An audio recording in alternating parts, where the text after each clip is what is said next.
So friends, the second season of Netflix's most popular series Wednesday has been released. However, only 4 episodes have come out so far, and the remaining 4 will be released in a few days. But still, this half is very interesting.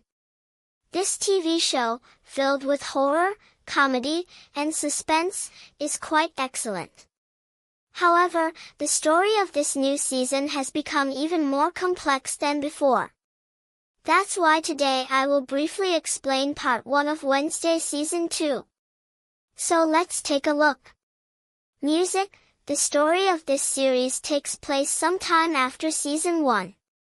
Wednesday Addams, who is a dangerous outcast, a girl with special powers, was at home away from school due to vacation. There, Wednesday was enhancing her clairvoyant powers with her ancestor Goody Addams's magical book and solving small criminal cases. Then, when it's time to go back to school, Wednesday's little brother Pugsley is also sent to Nevermore Academy, which is a special school for outcast children, because Pugsley has also gained his powers, which are electric currents. Upon arriving at school, everyone respects Wednesday greatly because she had saved Nevermore from a major disaster. However, Wednesday does not like this fan following and respect because she preferred peace and solitude. This time, a new principal arrives at the school because the old principal has died, and this new headmaster was planning a big function at the school for which he needed donations. Therefore, he makes Wednesday's mother, Morticia, the head of the school's fundraiser committee, which is why she stays there with her husband. Meanwhile, Wednesday finds a photo of herself in her schoolroom that had been sent by a stalker. This means someone was keeping an eye on her, which we also saw at the end of the last season. Then, Wednesday tries to touch the photo with her power to find out who sent it, but she sees no one. Additionally, whenever Wednesday was using her power, black tears were coming from her eyes. Her mother says this is happening because she is overusing her power, just like Wednesday's aunt, Morticia's sister, Ophelia had done. On the other hand, outside the school, a detective named Carl Bradbury is killed by many crows, whose leader is a strange one-eyed crow.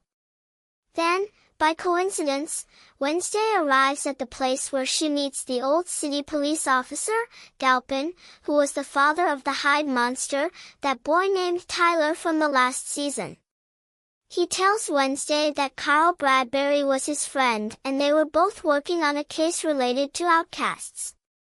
But before they could complete their work, Carl was killed. Amid all this, Wednesday's brother Pugsley hears a story at school about a genius boy who wanted to become a scientist many years ago at Nevermore. But he had a heart disease, which prevented him from doing much, and there was no cure for that disease. Therefore, the boy made a mechanical heart for himself, which cured him, and then he started doing crazy experiments, which ultimately led to his death. He was buried under a strange tree in a forest near the school, where the sound of the boy's mechanical heart can still be heard today. Since Wednesday's brother was also mischievous like him, one night he goes into the forest to search for the dead boy.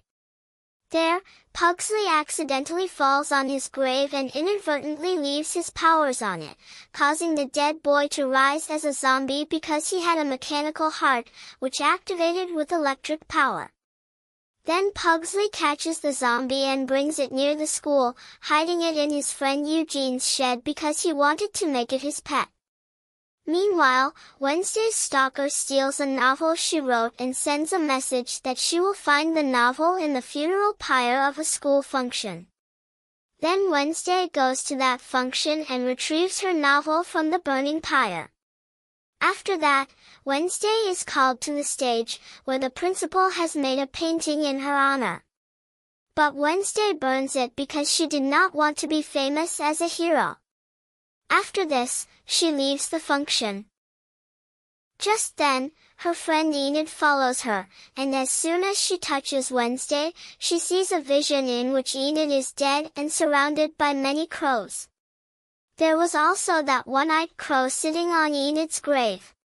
Seeing this, Wednesday gets very scared, and black tears are still flowing from her eyes. Then Morticia tells her to stop using Goody's book, or else she will go mad like her aunt. But Wednesday was more worried about Enid than herself. However, she does not tell Enid what she saw in her dream so that she does not get scared hearing about her death. After this, Wednesday goes to Galpin's house because her friend's death was also caused by crows, and she had seen crows in Enid's death too. But when she arrives at the house, Galpin is already dead, and the same crows are around him. Then Wednesday touches his dead body to find out who was behind his murder. But now Wednesday's power does not work. That's why she tries to find more evidence there. But then the police arrive and catch her. However, Wednesday's father manages to rescue her. After that, a message from the same stalker arrives on Enid's phone at school, which had a photo of Wednesday outside Galpin's house. Then, when Enid calls the stalker, the number turns out to be Galpin's. This leads Wednesday to believe that the killer of Carl and Galpin is the same stalker who currently has Galpin's phone and could also take Enid's life. Additionally, Wednesday had doubts that Galpin's son Tyler could also be behind Galpin's death because he hated his father, and Tyler was currently imprisoned in a mental hospital called Below Hill. Therefore, Wednesday goes there to interrogate him and meets Tyler with permission from the head psychiatrist, Dr. Fairburn. But he knows nothing about his father's death. On the contrary, he tells Wednesday that if given the chance, he would kill her and Enid because Enid had defeated Tyler by becoming a werewolf. Then Wednesday leaves, and upon reaching school, she learns that Enid and her boyfriend have been kidnapped by the same stalker, who gives Wednesday half an hour to save them and asks her to solve some riddles. While searching for Enid, Wednesday goes to a tower at school and solves some riddles to save both of them from falling swords. Then the stalker appears before her, who turns out to be a girl named Aegis, who had the power to disappear. She was a junior to Wednesday and a huge fan of hers. Aegis just wanted to impress Wednesday and be with her, and she hadn't killed Carl or Galpin. On the contrary, she wanted to help solve the case, which Wednesday declines. For now, she just needed her powers, which were not working. Therefore, she thinks of looking for a way in the book by Wednesday Addams to regain them. But in Wednesday's absence, her mother took that book away and was not returning it.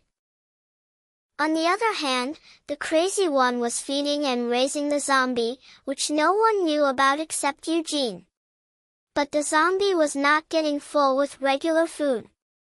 So, it breaks its chain and goes out into the city, killing a man and eating his brain. As a result, the zombie's body starts to heal, and it begins to regain its brain function. Then it returns to its shed, where the crazy one had no idea what it had done. But he was happy to see its growth. However, Eugene was scared of that zombie and wanted to tell the school authorities to get rid of it. But the crazy one stops him. Meanwhile, Wednesday was unable to conduct her investigation without her powers. She only understood that the one attacking through those crows was an avian, meaning someone who had the power to control birds. But no one had any information about such an outcast. Therefore, to solve this case, Wednesday seeks help from Aegis, as she had Galpin's phone and had collected some items from his house. Galpin's phone had a voicemail from Carl Bradbury, in which he said that all the evidence was in his cabin. Then Wednesday finds an address and photo of a secret cabin among Galpin's belongings, where Carl and Galpin were working together. That place was in a forest a little outside the city, where the school was currently going for camping. So, Wednesday also goes to that camp to conduct her investigation. Her parents also arrive there to take care of their children, and the crazy one brings the zombie and hides it in his tent. Then some boys from a military school and their leader arrive at the camp, who mistakenly double-booked the camp. Therefore, they tell the Nevermore students to leave.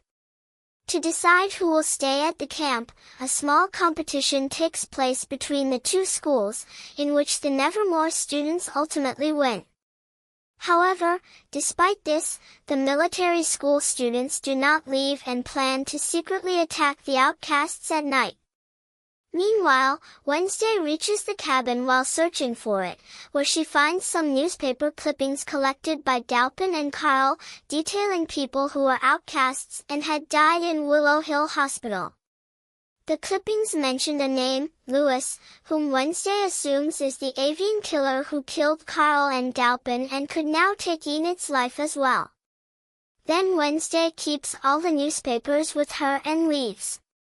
During all this, a one-eyed crow was following Wednesday everywhere, keeping an eye on her.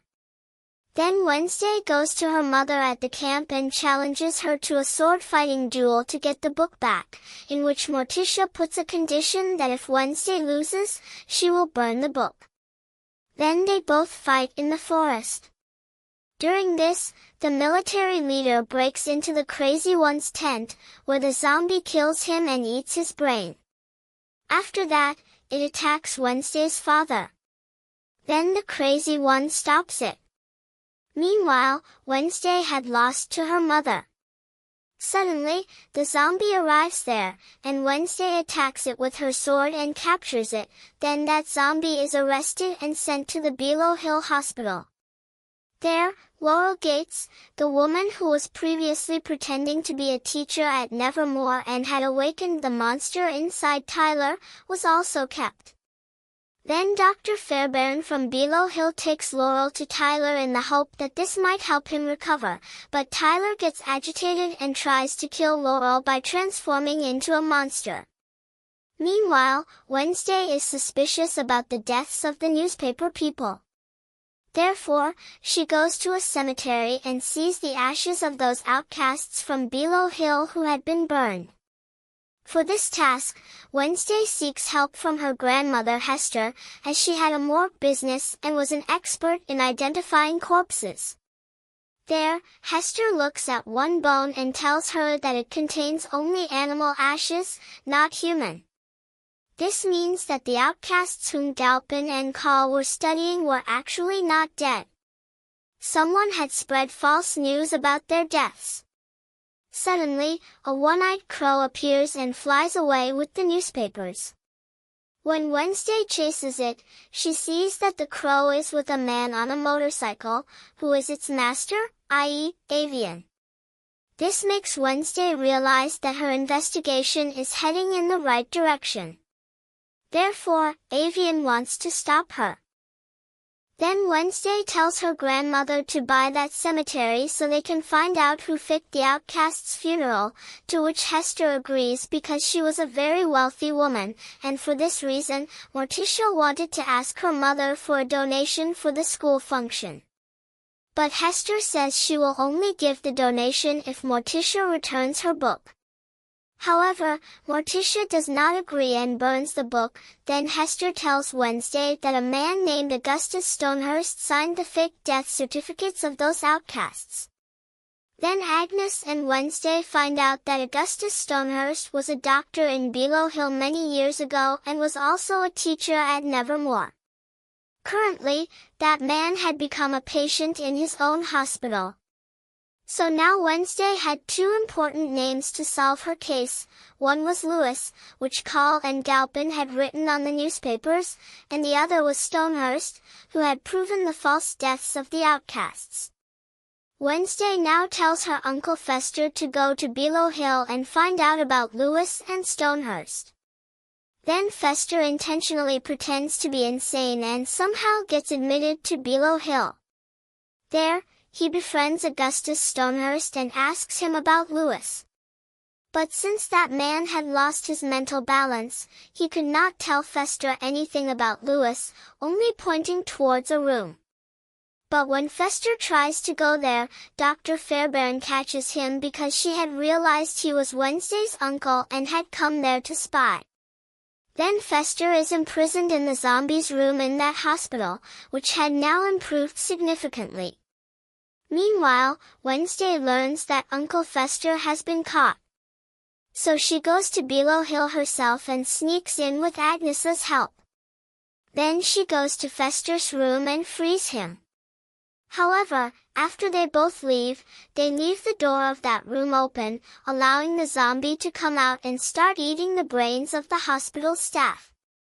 This creates chaos, and taking advantage of this moment, Laurel Gates goes to Tyler and frees him, hoping he will listen to her now. But Tyler kills her in his monster form. On the other hand, Wednesday and Fester go to the room that Stonehurst had mentioned. There, they find a secret underground place labeled Long-Term Outcast Integration Program, which is the short form for Lewis, and in that place, the outcasts whose names were in that newspaper clipping were imprisoned. This means Lewis was not a person but a secret program where experiments were conducted on outcasts. Suddenly, the one-eyed crow and its avian master, a woman named Judy who worked as an assistant in Below Hill, arrive at that place. She tells Fester and Wednesday that she is actually Augustus Stonehurst's daughter, who was an ordinary human. But she wanted to become like an outcast. Therefore, she had her hospital's outcast patients declared dead and experimented on them, with her daughter also involved, and she had herself experimented on to become an outcast and gained the power to control birds. Dr. Fairbairn knew all these secrets. But she pretended to be the boss by making the duo her assistants. Meanwhile, Galpin had learned about the Lewis program and did not want illegal experiments on his son. Therefore, he planned to expose them, which led the duo to kill him, and now they also wanted to kill Wednesday. But then Fester creates an explosion with his power in that place and frees all the outcasts, who attack Judy. However, among them was a calm woman whom Wednesday starts taking out with her. But on the way, she encounters Tyler, who attacks Wednesday and throws her out of the hospital, severely injuring her. Then Tyler runs away from there and now he was looking for Enid. On the other hand, he goes to the zombies Fairbairn and Stonehurst and kills both of them. The zombie was now able to talk and before killing Stonehurst, he referred to him as his old friend. This means they knew each other because they were both together in Nevermore before. The rest of the story will be shown in the next part of this season, which will be released soon. In it, we will find out about Wednesday's recovery, the return of her powers, the truth about Enid's death, and what happened to Tyler and the zombies. So friends, this was the explanation of Wednesday Season 2 Part 1. If you liked this video, please like and share it, and to watch more interesting videos like this, subscribe to our channel and press the bell icon so that you can receive our videos on time.